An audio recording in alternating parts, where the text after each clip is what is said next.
सत्संग इस कलयुग में जलते बलते जीवों के लिए संजीवनी है। काम वासना, क्रोध, लोभ, मोह, अहंकार में जो लोग जल रहे हैं, बल रहे हैं, सत्संग में ओम, हरि, अल्लाह, गॉड, खुदा, रब, वाहिगुरु, ईश्वर का वो नाम मिलता है जिसका जाप करने से जन्मों जन्मों के पाप कर्म कट जाया करते हैं।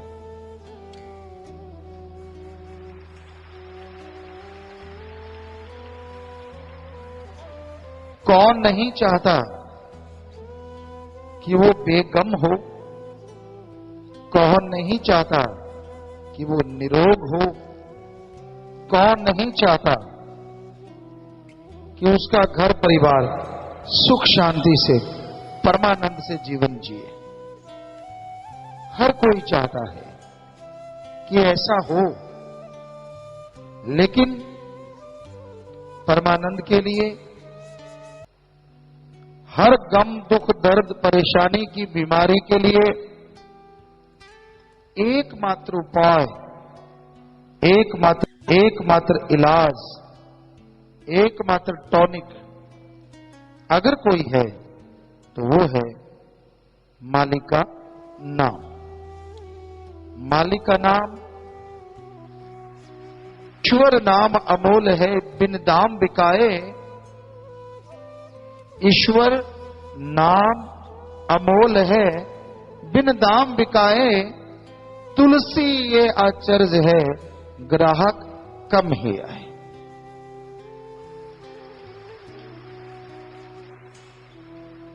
ईश्वर का नाम अनमोल है, पर बिना दाम के वो मिलता है। तुलसी जी कहते, आश्चर्यजनक बात ये होगी कलयुग में कि भगवान का नाम अनमोल होते भी फकीर बिना दाम के देंगे, लेकिन लेने वाले ग्राहक कम नजर आएंगे।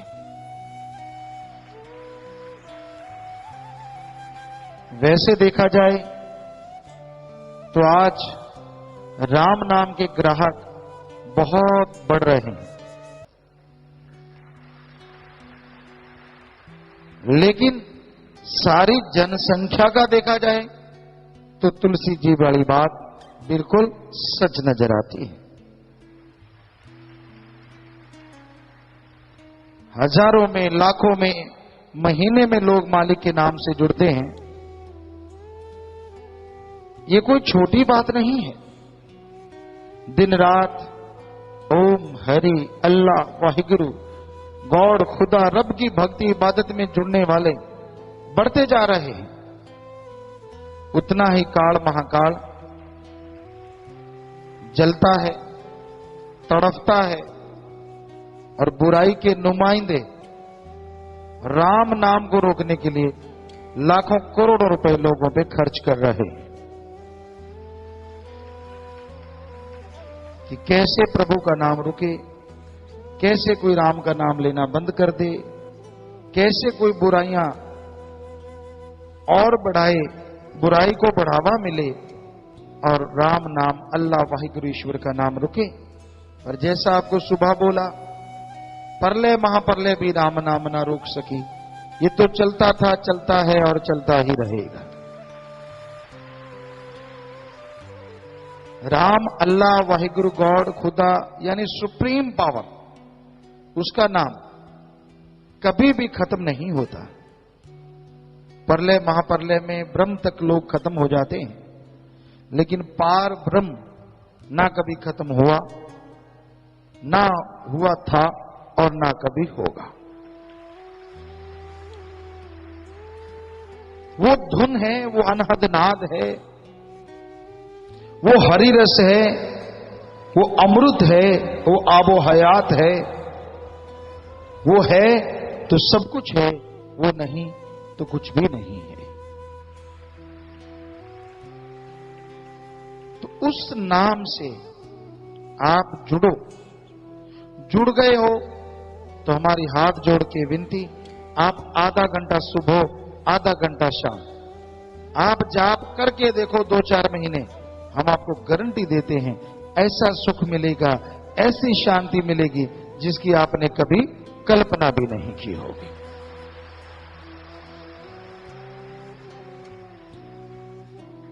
अब आप अगर जाप करते ही नहीं तो क्या किया जाए? बेपरवाह जी फरमाया करते, दिल करता है कि सब लोग जाप करें पर कोई करता नहीं, और ऐसा कुछ है नहीं जो घोल के पिला दे। राम नाम तो जपना पड़ेगा। जादू टोना मंत्र सब रिद्धि सिद्धि में अटक के रह जाते हैं, अटका देते हैं। मालिक का नाम सुखों की खान है, और उसका जाप करते हैं, करते हुए जो ओर निभा जाते हैं, दोनों जहां में उनकी जय जयकार होती है और उनका नाम अमर हो जाता है।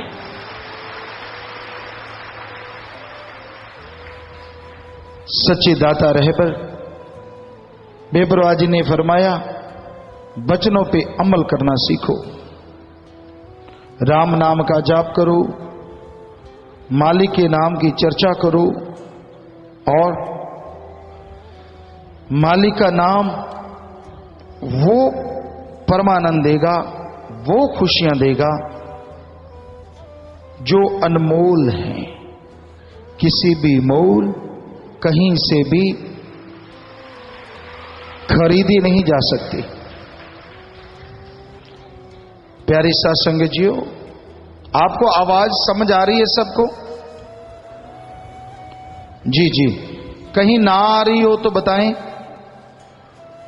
सब जगह समझ आ रही है जी? ठीक है, हाथ नीचे कर लें। ठीक है, तो सब जगह बहुत अच्छी बात भाई, साउंड वालों शाबाश।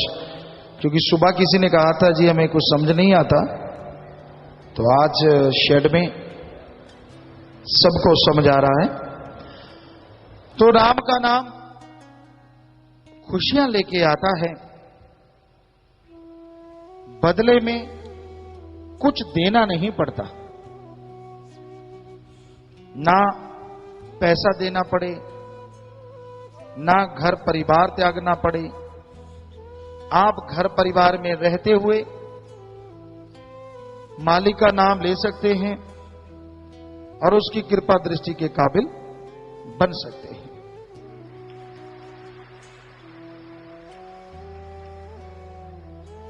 राम नाम जपने के लिए लोग सब कुछ त्याग देते हैं। इंसानियत की सेवा के लिए जो त्यागी तपस्वी यानी ब्रह्मचारी सतब्रह्मचारी बन जाते हैं, वो नसीबों वाले होते हैं। उनकी कुलें, उनके परिवार अति भाग्यशाली होते हैं।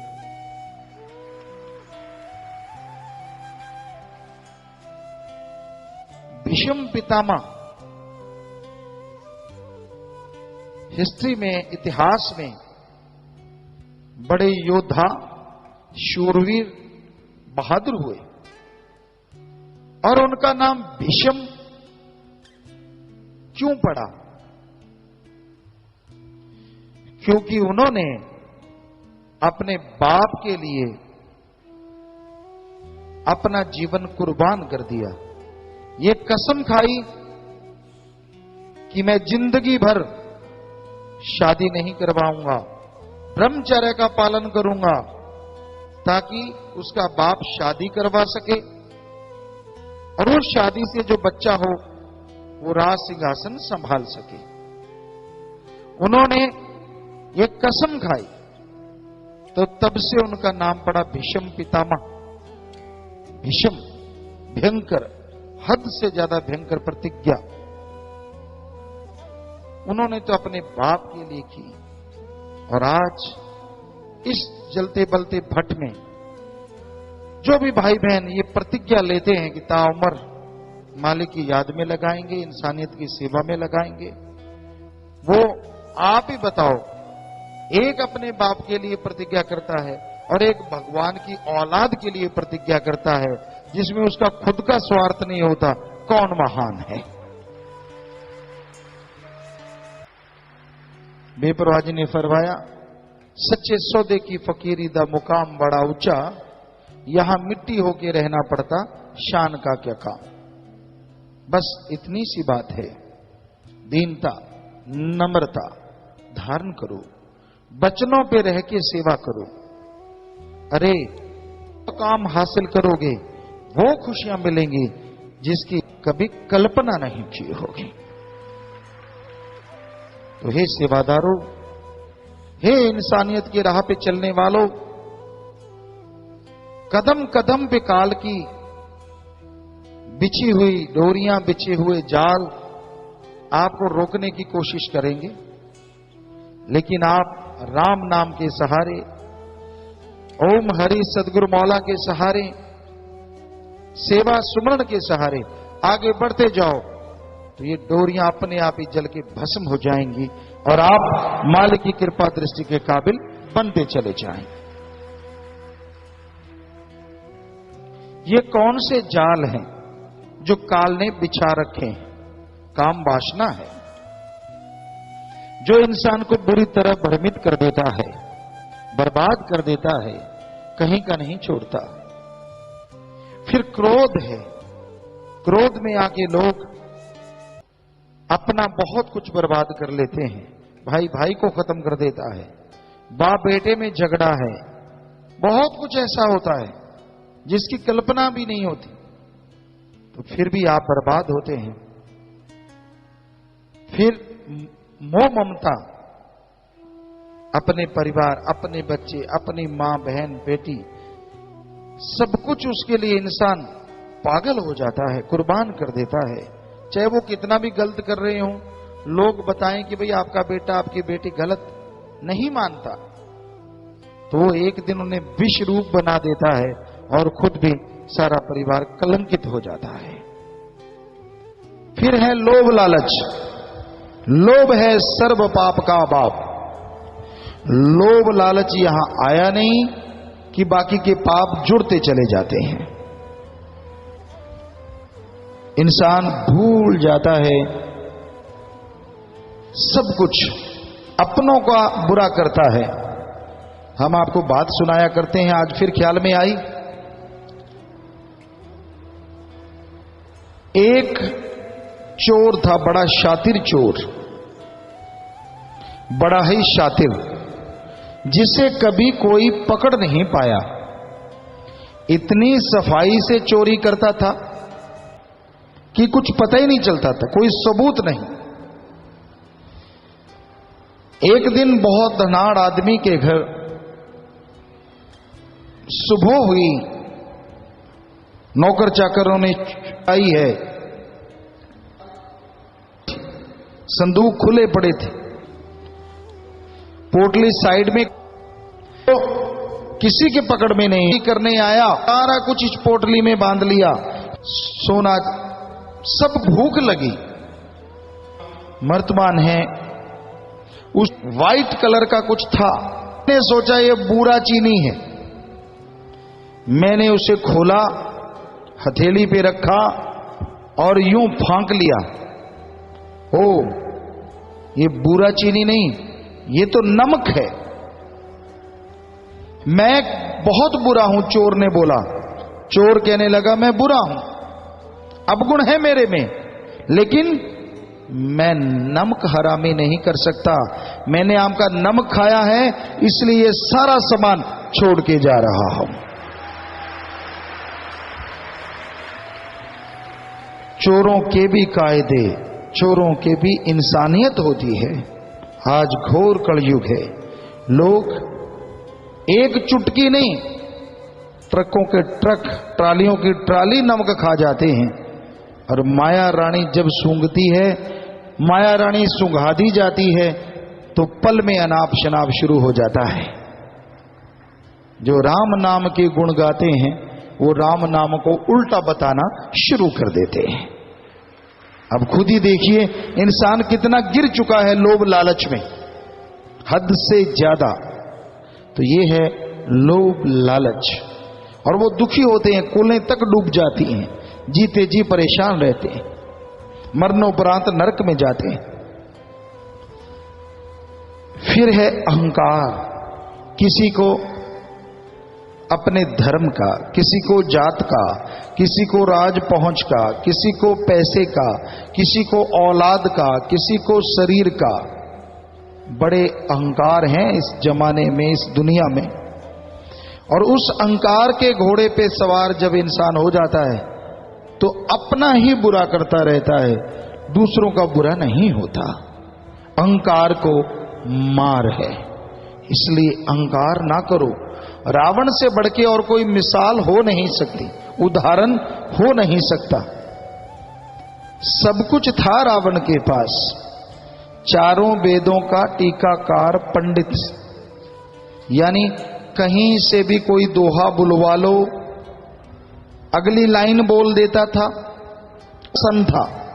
श्री राम जी ने लक्ष्मण को बोला था कि लक्ष्मण जा, तिज्ञ है, मित्रों का ज्ञाता है, इतिहास गवाह है और ये सच है।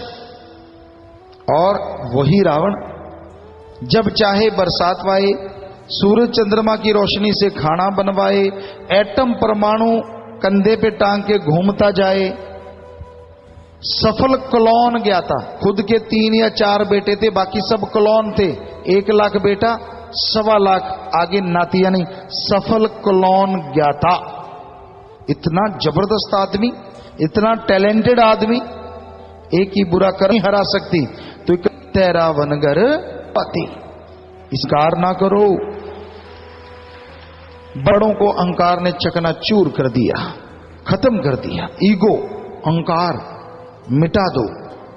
खुद ही मिटाओगे खुदा आएगा, खुद ही मिटाओगे तो खुदा बिगड़े काम बनाएगा।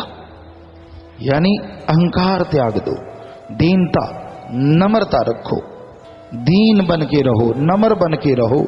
हर समाज में आपको कोई अच्छा कहेगा और रूहानियत में आप तरक्की करते चले जाएंगे, कोई बाधा नहीं आएगी। तो भाई ये 5, फिर मन माया, वो तो है ही जबरदस्त। इनके मुखिया हैं, 5 के हेड हैं। मन भरमाता है और माया आदमी को सब्ज बाग दिखाती है। पैसों के लिए लोग पागल हुए फिरते हैं। अरे हमने देखा ऐसा राजस्थान में, गरीब के इलाके में, गरीबी के इलाके में, आपने भी यूपी साइड में गरीबी इलाके, बहुत पहले की बात है, 5-5, 10-10 रुपए के लिए लोग भाई बहन अपनी इज्जत बेचते हमने देखे हैं, सिर्फ 5-10 रुपए के लिए। अब आदमी को अगर ज्यादा पैसा मिलता है और इज्जत, तो वो कुछ भी कह सकता है, कुछ भी बोल सकता है। ऐसा है ये घोर कलयुग। लोग पैसा उठाए घूमते हैं कि तू भाई ये कर दे, तू वो कर दे, तू फला कर दे। लोग गुमराह हो जाते हैं, उनके हाथों की कठपुतली बन जाते हैं। आज समाज में आम देखने को मिलता है, सब कायदे कानून भूल के उसी में लग जाते हैं। रखे हैं किसने? काम वासना को आया ने। सातों के चक्रव्यूह में लोग बुरी आया है। अपने गुरु पीर फकीर के वचनों पे जिन्होंने अमल कमाया है, कमाएंगे, वो बच जाएंगे। ये सातों को वो ही धूल चखाएंगे, वरना ये 7 किसी के काबू नहीं आएंगे। तो इसलिए राम नाम से जुड़े रहो, सेवा सिमरण करते रहो। आप फिक्र ना करो आपके पास पैसा कम है, जमीन जायदाद कम है, क्या पता उस कम में मालिक ने कितने काट दिए आपके गम है, कोई भरोसा नहीं।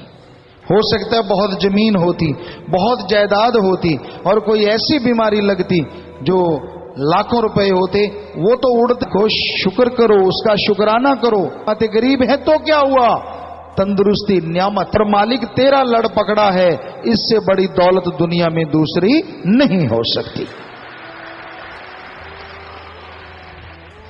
एक बार हम सत्संग करते करते, दिन में 3 सत्संगें होती थी, 7 से 9, 12 से शायद 5:30 ऐसा 3 सत्संग डेली होता था।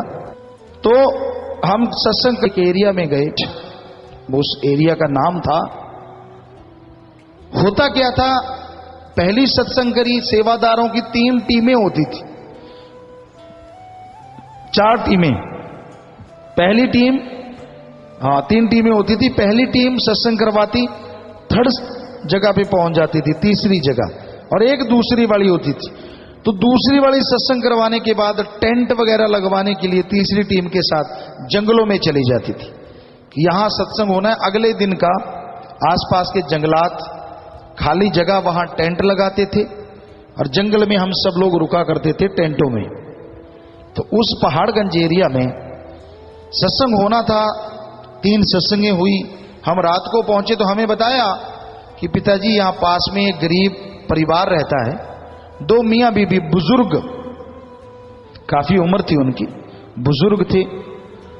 तो कहते उनका मकान एक सही है, एक की आधी छत गिरी हुई है, गरीब हैं, पैसा नहीं है।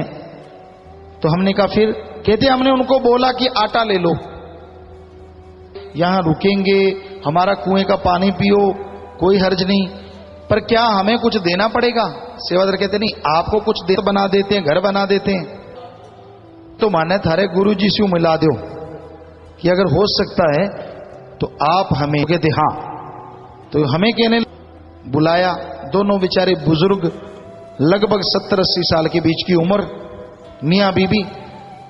हमने कहा बोलो बेटा, हम आपकी क्या सेवा कर सकते हैं? आंखों में आंसू आ गए। कहते गुरु जी, पहली बात तो ये, आज तक कोई भी संत फकीर आया हमसे भी पैसा लेके गया, हालांकि हमारा आधा घर गिरा हुआ है, इतनी फसल नहीं होती, लेकिन पहले आप फकीर हैं जिसके भक्त ये कहते हैं हम आपका घर बना दें, आपको आटा दे दें, तो हमने ये नहीं लेना। हमने कहा फिर और क्या चाहिए? ध्यान से सुनने वाली बात है। हमने कहा फिर आपको क्या चाहिए? वो दोनों के हाथ कांप रहे थे, ऐसे ऐसे बुजुर्ग थे। कहते गुरुजी, हमें ज्यों का त्यों वो सीन याद है, रात थी, लाइटें जगी हुई थी और थोड़ा थोड़ा अंधेरा था। कहने लगे गुरुजी, अगर हमें कुछ देना है तो हमें राम से मिला दो, भगवान से मिला दो, हमें भगवान चाहिए, धन दौलत जमीन जायदाद नहीं चाहिए। वाह, ये है इंसानियत, ये है मानवता।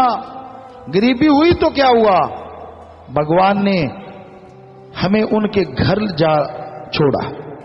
जितना मर्जी जोर लगाते, कहीं जगह नहीं मिली, उनके घर के पास ही जगह मिली, जंगलों में, बस आसपास जंगल था, गांव नहीं था, उनका एक घर था, वहीं पानी मिला, कहीं पानी ना मिला उस रात। तो ये है उनकी सच्ची तड़प। अगले दिन उन्होंने नाम लिया, गुरु मंत्र का जाप किया और नाचने लगे कि हमें सच्चा मोक्ष मिल गया है, सच्ची भक्ति का तरीका मिल गया है। ये है इंसानियत, आज भी जिंदा है। आज भी माँ बाप के अच्छे नेक बच्चे हैं जो दृढ़ता से, हिम्मत से सतगुरु के उन वचनों पे अमल करते हैं कि सारी दुनिया एक पास से, मेरा सतगुरु प्यारा एक पास। दुनिया को, दौलत को, शोहरत को ठुकरा देते हैं और अपने भगवान अल्लाह सतगुरु राम से हमेशा नाता जोड़े रखते हैं। तो धन्य ऐसे माँ बाप, धन्य ऐसे बच्चे, धन्य ऐसी कुलें जिनमें ऐसी औलादें, सेवादार जन्म लेते हैं। तो भाई, यही आज के दौर का, आज के समय का बयान है, हकीकत है कि आज के दौर में क्या हो रहा है, कितना घोर कलयुग है। गुंडागर्दी, नशा प्रस्ती आम है और राम नाम के लिए लोग रोकते हैं, भक्ति इबादत के लिए रास्ते रोके जाते हैं, तरह तरह के नियम बनाए जाते हैं।